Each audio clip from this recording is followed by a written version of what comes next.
Welcome back sa ating channel. Naging mainit nga na usapin di umano sa mundo ng social media ang ginawa nga di umano ng kuting ng Norte ay na ito at Lisa Smugs.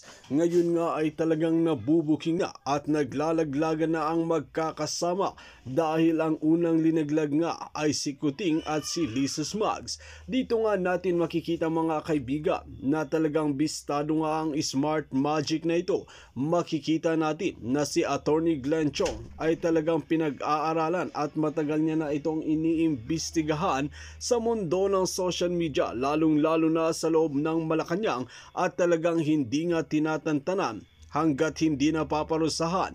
Ngayon nga ay alam na kung sino ang mastermind at protektor ng mga kababalaghan at mga karumal-dumal na ginagawa sa pandaraya. Kaya naman pala naghihirap ang bansang Pilipinas dahil ginagamit nila ang smart magic. Ang kanilang totoong tungkulin ay hindi paglingkuran ang taong bayan. Kaya naman ngayon ay hindi natin masisisi ang maraming netizen kung bakit nga ba talaga binabalikos itong si Kuting ng Norte na ito, dahil walang ginagawa sa bansang Pilipinas kundi asikasuhin ang kanyang asawa at sunod-sunuran nga ito.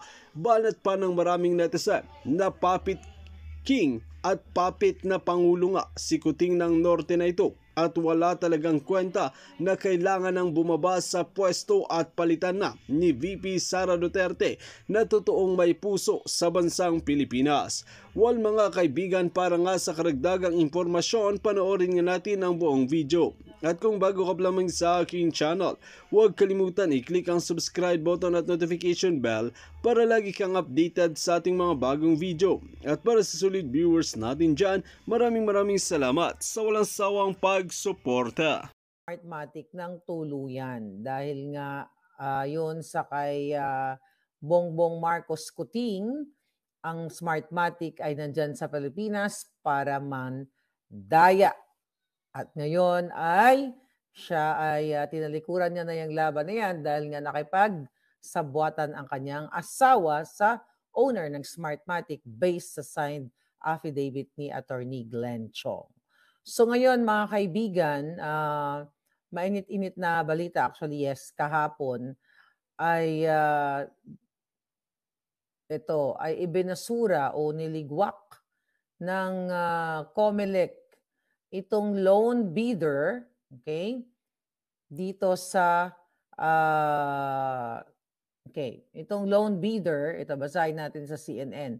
Loan bidder for 2025 automated polls ineligible, sabi ni COMELEC. So alam naman natin at pinag-usapan na to namin ni Attorney Glenn Chong na ito talaga yung drama, okay? Ito talaga ang magiging drama nila na iantala ng iantala and at pagbibigyan pa rin ang Smartmatic. So actually makakasama natin si Attorney Glenn Chong dahil ito ay pinag-usapan namin ng sunod-sunod at ngayon bibigyan tayo ng update. Alright? So, mga kababayan, based sa article at dito ng CNN, ito, basahin ko. The Commission on Elections Special Bids and Awards Committee, or the SBAC, on Thursday declared the loan bidder for the 2025 automated election system ineligible, resulting in the first failure of bidding. So kaya naman hindi na natuloy, okay, ang bidding dahil unang-una loan bidder nga lang at inanapan nila ng butas at kulang daw ito sa requirements. Ayan, ito tignan natin.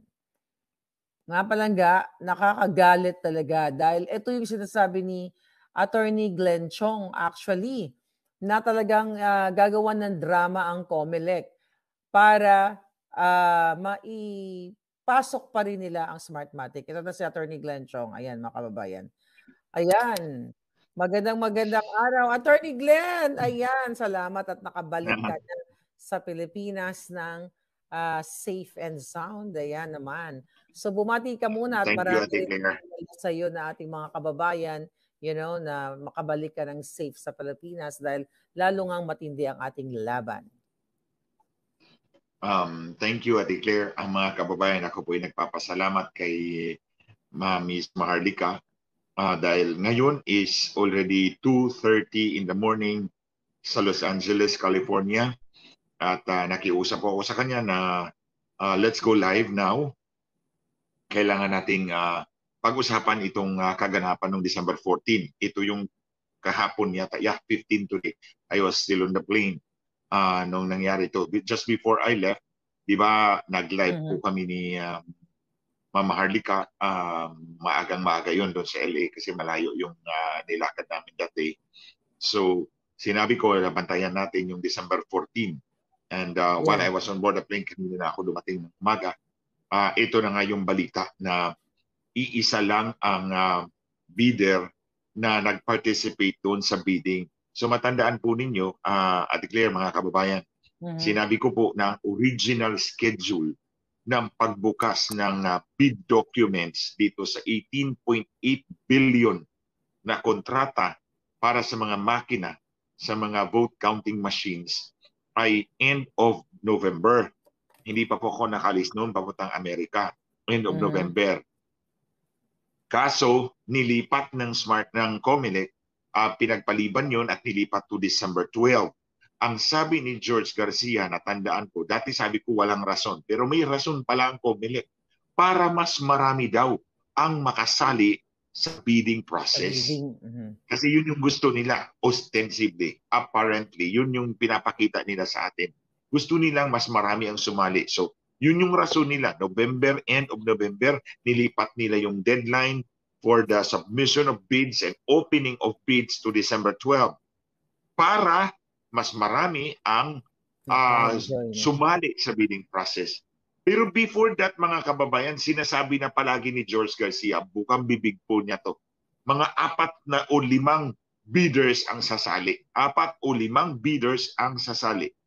Kasama doon si Pivot International, si Miro Systems, and then si Smartmatic, then si Dominion Voting Systems, mayroon pang isa. 4 hanggang 5 ang sasali. So, pinangalanan natin.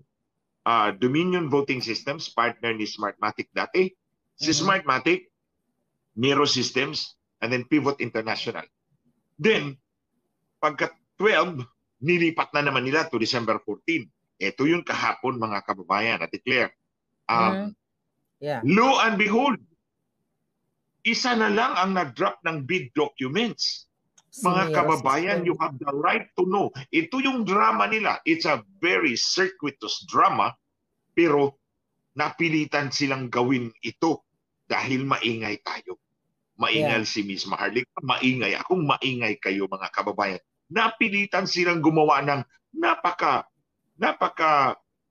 circuitous na drama, na maraming pasakali dahil at the end of the day, gusto nilang ibigay kay Smartmatic yung kontrata, 18.8 billion. Kaya ibubulgar natin to sa publiko, sa inyo. Kaya magkasama kami ni Ate Claire para malaman po ninyo ito. Anyway, matraffic masyado sa Metro Manila ngayon. So habang nandyan kayo sa inyong sasakyan, better make use of the time. Listen to us, what we have to say, para you will know, alam ninyo itong drama ng Smartmatic at COMELEC. So, eto na. Sabi ni George Garcia, 4-5 ang bidders na sasali sa bidding process. November, end of November, nilipat to December 12, nilipat to December 14. Ito yung kahapon. Ito yung final deadline. Hindi na po nila malipat pa. Kasi maingay nga tayo. Inaantay nila ang TRO ng Supreme Court para mabuksan pati ang bidding documents ni Smartmatic. And lo and behold, si Smartmatic ang papanalunin. So, kaya mga kababayan, I think clear, hindi na nila pwedeng i-postpone kasi pangatlong postponement na yan. End of November, December 12, December 14. Nakakahiya na masyado. Ang ingay-ingay natin. So, gumawa na naman sila ng ibang eksena. Ibang, kumbaga, drama, plan A, plan B. So, Attorney Glenn, ang sinasabing dahilan ng COMELEC Kaya daw naging hindi, kumbaga ineligible itong Miro system, ito yung loan bidder, dahil kulang daw po sa English translation. Sabi dito, the SBAC said supporting documents of bid proposal lack English translation in the statement or single largest completed contract, and that it had an incomplete undertaking to enter into a joint venture. So ano po ang ibig sabihin niya? Anong ibig sabihin niyan, brother? Sige, Ate Claire, mga kababayan, pag-usapan natin yan. Dito muna tayo sa 4 na bidder. Isa-isahin natin to para masundan po ninyo yung drama ni Smartmatic at ni Comelec. Ulitin ko, original dropping of the bids, deadline ng submission of bid documents, and then opening of the bids end of November. End of November na disqualify si Smartmatic. Kailangan nila ng panahon para tumakbo sa Korte Suprema at humingi ng TRO or writ of injunction. So, nilipat nila to December 12. Kulang pa rin. Kasi December 11 nag-file si si Smartmatic. December 11 or December 10. December 10 na nakapag-file si Smartmatic ng petition for certiorari with application, very urgent application for temporary restraining order or injunction. So, December 10 na sila nakapag-file. Inayos pa nila kasi November 29 na disqualify si Smartmatic. So, it took them almost 2 weeks para ayusin nila yung petition nila. Gahol na sa oras. Hindi mabibigyan ng TRO on time. Nilipat na naman ni Comelec from December 12 to December 14. Ang gagawin naman ng Korte Suprema dyan, pasasagutin si Comelec. Pasasagutin sila petitioner, sila General Rio, Kernel Odonio, Frank Isaac, si Gas Dagman. Walang oras, 4 na araw. It cannot be done. So, hindi na pwedeng ilipat pa ni Smartmatic, ni Comelec yung deadline. Kasi obvious na. Very evident. So, hindi na nila pwede. So, kaya gumawa na naman sila ng ibang paraan. Mag-failure of bidding tayo. Mag-failure of bidding tayo. So dito na tayo. Ito na ha. Failure of bidding. Hindi na nila mahabol yung TRO kasi December 10 na nag-file ng certiorari si Smartmatic. 12 ang deadline. Nilipat nila to December 14, hindi pa rin kaya. Walang TRO lumabas.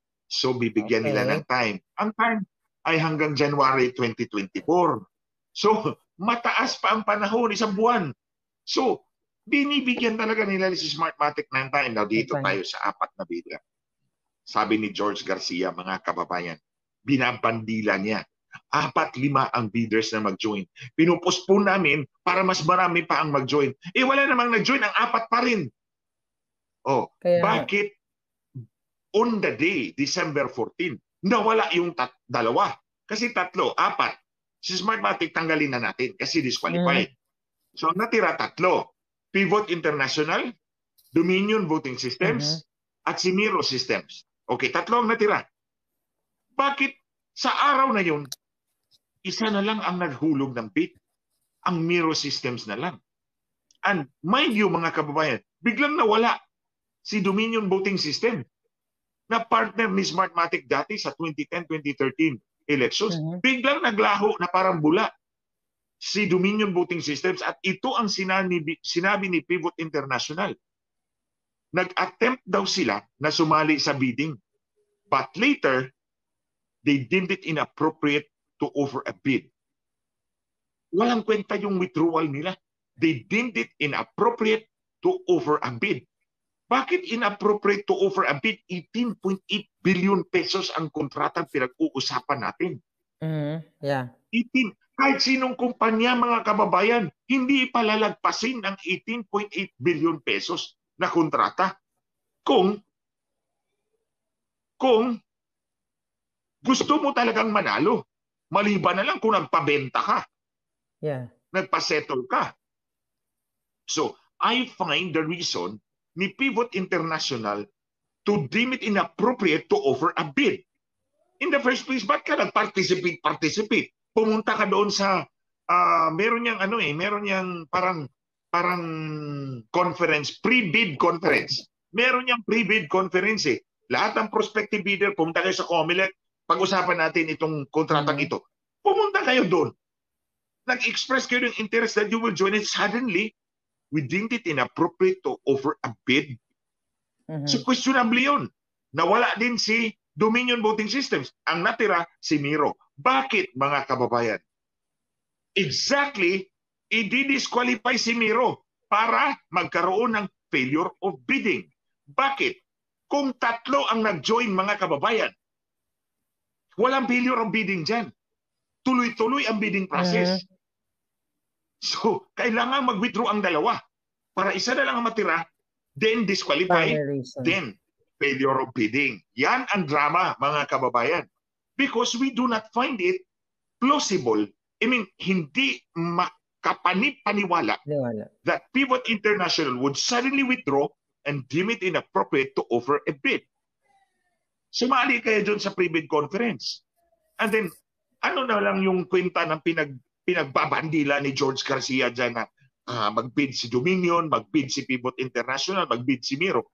Pagdating ng December 14, naglaho yung dalawa na parang bula. Huwag mo na i-computein si Smartmatic kasi disqualified.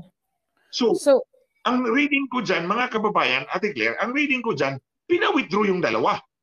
Huwag na kayong sumali. Doon na kayo sumali uli sa next round. So parang kasabwat din si Pivot International at saka si Dominion. Ay walang rason eh. Yeah. Hindi ka panipaniwala yung sasabihin mo lang, we deem it inappropriate to offer a bid. Yeah, o labasadin. So nawala yung dalawa, so ang natira isa na lang. Mga kababayan, ibang usapan kung tatlo ang bid documents na hinulog. Kung naghulog si Dominion Voting Systems, naghulog si Pivot International at si Miro Systems ng kanilang bid documents, all of them will be scrutinized. And kung sakali itong nangyari, si Miro System disqualified, meron pang alternative. Dalawa. Si Pivot International o si Dominion. But exclusively, walang kasali si Smartmatic dahil walang TRO at this time. Hindi siya So, sumali. parang sinadya, umalis kayo dyan, huwag kayo sumali, isa lang ang maghulog. So isa lang naghulog si Miro Systems kahapon. And how? Now, dito na tayo.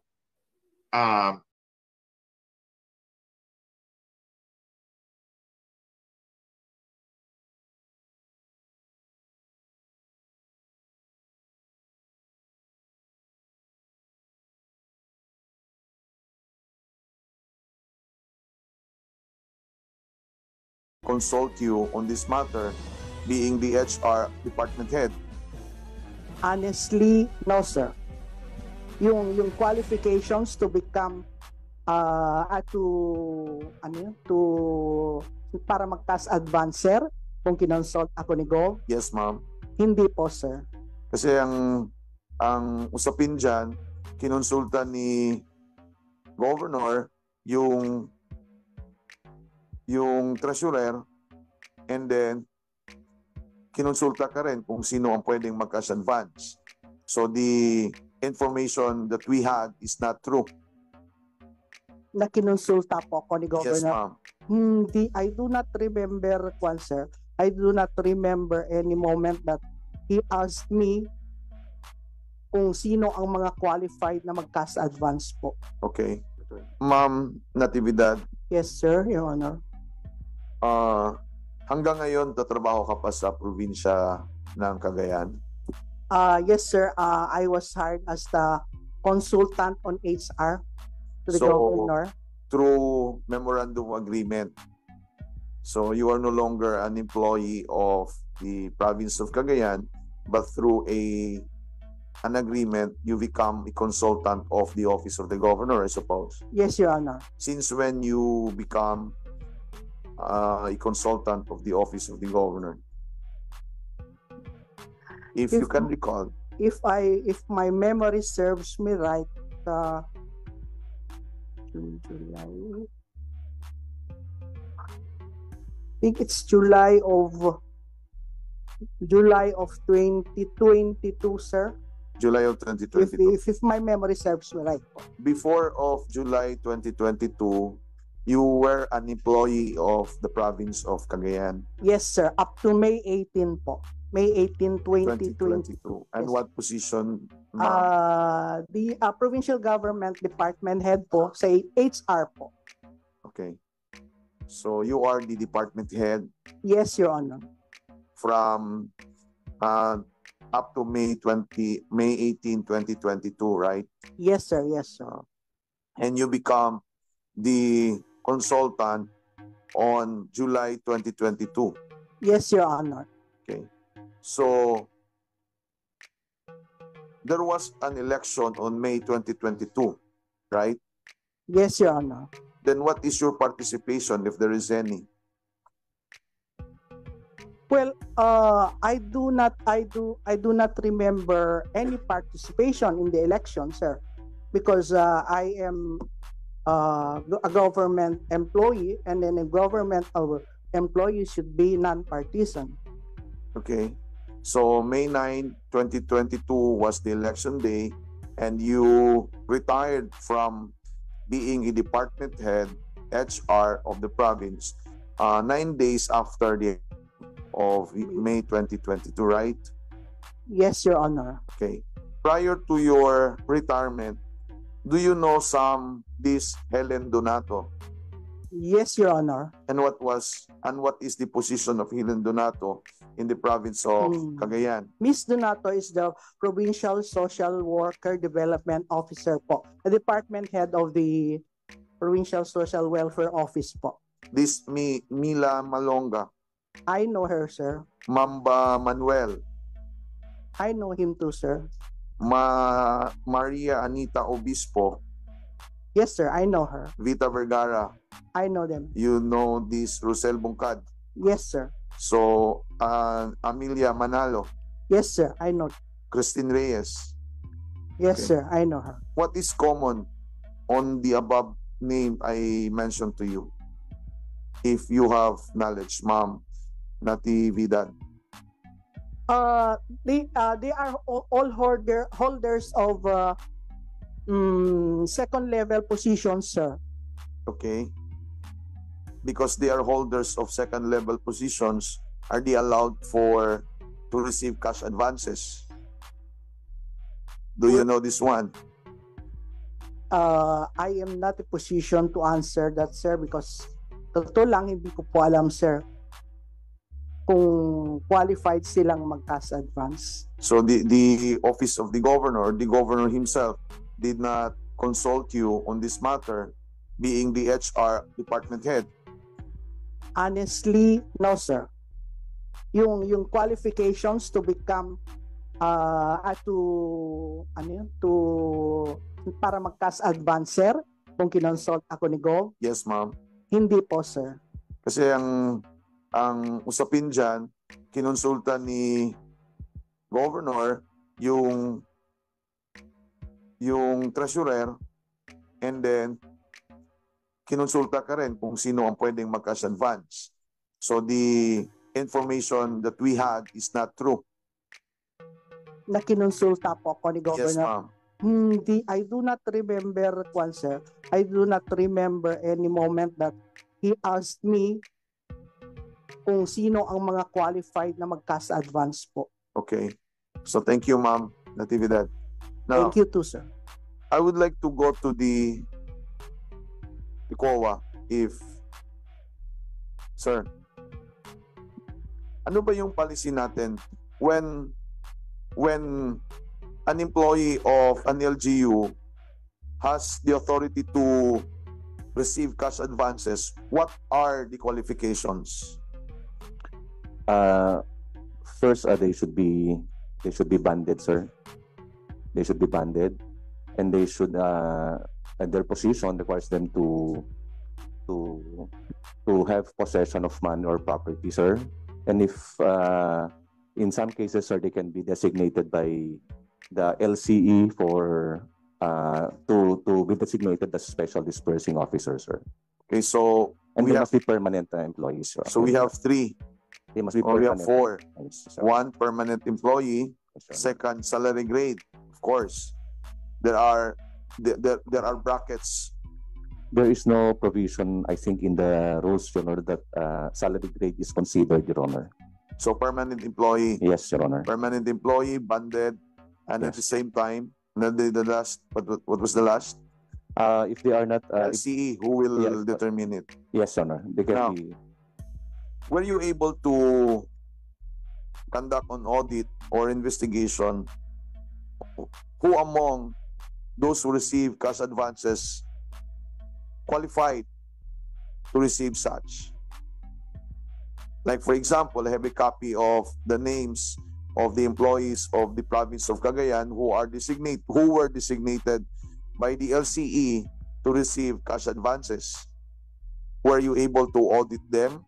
And what was your finding, if there is any? Sir, we have submitted the findings to the committee, and the findings were that some of them were not funded, sir, and most of them did not liquidate their cash advances, and then their cash advances were more than their cash accountability, sir, and those findings were included in our notice of disallowance that we issued, Your Honor. Okay, I will call your attention on this Helen Donato. What is your finding on this one, Helen Donato? Sir, allow me just to Yes, sir. translate it. Yes, sir.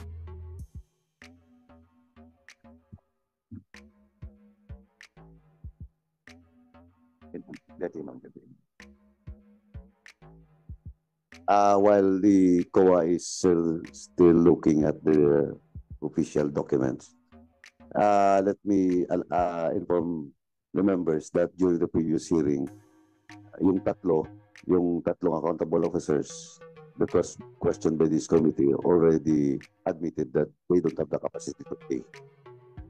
No? Ibang usapin pa yun yung question of are they funded? Pero ang na-establish nung nakaraan is that the three, all of them admitted that they don't have the capacity to pay just in case. And now, it is now established that most of them have been issued notice of disallowances. Ito ngayon yung mamayang tanong, no? Perhaps please proceed dun sa question ni Congressman Gonzaga. For Ms. Donato, sir, the finding was at the time of cash advance, there was no approved fidelity bond, sir. And likewise, the amount of the cash advance was more than the maximum accountability, sir. So thank you for your candid answer. And this one is included in your notice of disallowance. Yes, Your Honor. And when was you, what was the date of issuance of your notice of disallowance? Sir, if my memory serves me right, I think the first set of disallowance was issued in July 17, 2023, Your Honor. Saan na belong si Helen Donato sa first notice of disallowance mo? Yes, Your Honor, yes. So, July to December, 6 months for Helen Donato to ask for motion for reconsideration not to be included in your notice of disallowance, right? Yes, Your Honor. So, humingi ba si Helen Donato ng reconsideration being one of those included in your notice of disallowances? As of today, sir, I think hindi po, sir. So, nung hindi siya humingi, naging final and executory yung notice of disallowances ninyo. What is now the action of COA against this one, Helen Donato? Hindi pa po, sir, because they are given 6 months. Kaya nga, 6 months nga. July to December, 6 months yan. Hindi pa I think Sorry. January po, sir, mag-expire yung 6-month period, sir. So, until now, wala pa siyang reconsideration for you to exclude her from the notice of disallowance. Yes, Your Honor. Is Helen Donato here? Ikaw po, ma'am. Okay po. I will get back to you, Mr. COA. Ma'am Helen, I'm sorry, I didn't notice you. The COA said, ang sabi ni COA, hindi ka raw banded. Is it true? Yes, sir. Kasi nag-expire na po yung fidelity bond ko po. So, you were not bonded from January 1 to March 24, 2022? I cannot remember kung yun yung date, sir, ng Kailan last nag-expire yung bond mo? Fidelity bond mo? one. Kailan ba? I cannot remember, sir. You cannot remember. Oh. So, nung tinanggap mo yung pera, cash advance, anong tingin mo? In good faith kang tumanggap dahil akala mo banded ka? O, In Tina- good faith, sir. ha? In good faith, sir. In good faith? Bakit? I cash advance and then disburse and then yung mga naiwan, sir, isinoli po. Meron naman kaming documents. Kailan ka nag-apply ng fidelity bond mo? Di mo rin maalala. So, sinong pwedeng magbigay sa atin ng data dyan? Kasi na ma'am, hindi lang ikaw yung may notice of disallowances, ang dami ninyo. Yes. Pero this is the position of the committee, as member of the committee, hindi ka makakalabas sa notice of disallowance na yan kung hindi rin mo ma-prove yung innocence mo or yung in good faith mo. Kaya kailangan makita namin kailan ka nag-apply ng fidelity bond mo, kailan nag-expire yung fidelity bond mo, whether or not alam mo na wala ka ng bond, tinanggap mo pa rin yung cash advance, at pangalawa, sumobra yung pera na dapat dapat allowed lang sa inyo. So, ang presumption po niyan, talagang hindi kayo in good faith because you did nothing. Wala kang ginawa para ma-isolate ka o ma-exclude ka sa notice of disallowance. Kaya ikaw yung una kong tinanong kasi ang dami-dami nyo rito. Yes. Tanong, ma'am, sabi mo in good faith ka. Yes, sir. Oh. Nung tinanggap mo ba yung pera, 6.4 million na cash advances, hindi ka ba nagtaka na kalaki-laki na pera na yan at hindi ka ba nagtanong sa sarili mo na sobra yung pera na tinanggap mo as cash advance doon sa fidelity bond mo na may limitasyon po? Actually, sir, ang talagang hindi ko alam kung ano yung limitation doon sa mga cash advances kasi namin po. So, I was not informed. So, ang okay lang sa akin na mag-receive, mag-liquidate, yun naman lang. Magbigay ng ibigay Wala ka bang orientation seminar before you submitted yourself or paid the fidelity bond? Hindi mo alam yan? Yes, sir. Parang hindi ka paniwala yan, Ma'am Helen, ha? And in honesty, sir, talaga. Congressman Gonzaga, if I may I'll just interject. Miss Helen Donato, I have here the records of your fidelity bond, and the last time your fidelity bond was effective was only on December 2020. Do you know that? Can you answer for the record if you know that? As per record, sir, siguro yes. Okay. So in the year 2021, wala kang fidelity bond. None. In the year 2022, wala kang fidelity bond. Meron. No, siguro wala, sir. Wala. Yet I cannot remember. you still claim that in good faith, you accepted the cash advance and disbursed the cash advance, knowing fully well na 2 years have passed na wala kang fidelity bond. Answer. Yes, sir. Yes. So can you still claim good faith na 2 taon ka na walang fidelity bond? At tinanggap mo pa rin yung pera para i-cash advance? Yes. Huh? Yes, sir. You're still claiming good faith? Yes. In my own opinion, sir, it's a good faith in my part. Good faith. Now, that you know that the COA has already issued a notice of disallowance, how are you supposed to pay it back to the government without a fidelity bond? I cannot pay. You cannot pay it. And isn't that the purpose of the fidelity bond? That supposedly government employees can only disburse cash if they are duly bonded.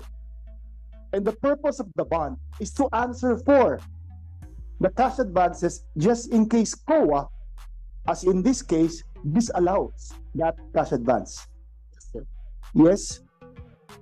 Can you answer clearly? Just don't nod your head, say yes or no, or Yes, sir. Yes. yes. Now, how are you going to pay it back, Ms. Donato? I cannot pay it, sir. Kung may manawala. But you just heard COA say na he issued a notice of disallowance.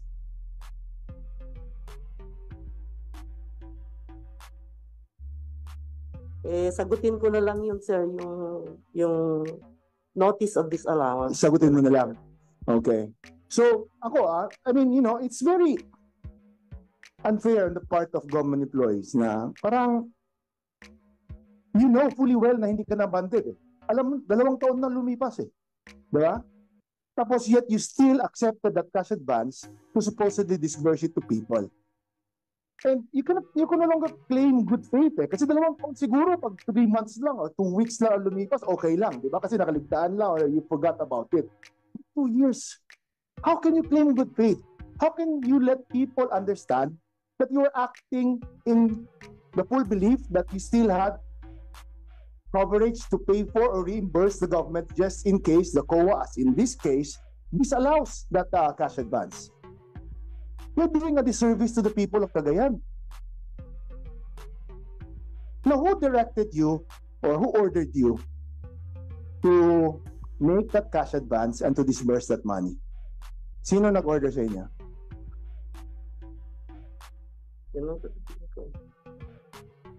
Mr. Nato, do not look at your other companions. I'm asking you. Money did just not fall on your lap and then you end up disbursing it. They must have told you to get that money and to distribute it. Who told you? Who directed you to do that? Do not look at other persons, Ms. Donato. I'm asking you. Somebody from the finance concern. Sino nga? Treasurer. The treasurer, Ms. Mila Malyonga. Siya ang nagdirect sa inyo na kukunin mo tong cash advance at ipamigay mo sa mga tao na identified naman. Ako kasi ang head ng office na implementing office kasi. You are the head of the implementing office. So it was under the directions of Ms. Mila Malyonga for you to do that. Correct? Thank you. Thank you, Attorney Congressman Gonzaga. Thank you, Mr. Chair. Sir, may I? Wait, for a while, ma'am. Ma'am Helen, alam mo naman, sa tingin ko wala ka naman talagang intensyon na Dito nga natin makikita mga kaibigan na talagang sising-sisi, pati nga kami at pati ang iba na talagang dating sumusuporta at pinaglalaban nga itong si Kuting ng Norte at halos makipagpatayan na. Ngunit ngayon nga ay hindi niya pala ito tinatantanan at hindi niya pala ito nakikita at wala palang value ang sumusuporta sa kanya. Ang mahalaga ay maupo sa 6 na taon at makulimbat ang mga kaban ng bayan bago ito mawala sa pwesto at tuluyan ng maghihirap ang bansang Pilipinas. Well mga kaibigan, kung kayo ang tatanungin ano ang inyong mga opinyon, just comment below sa ating comment section at ating pag-uusapan.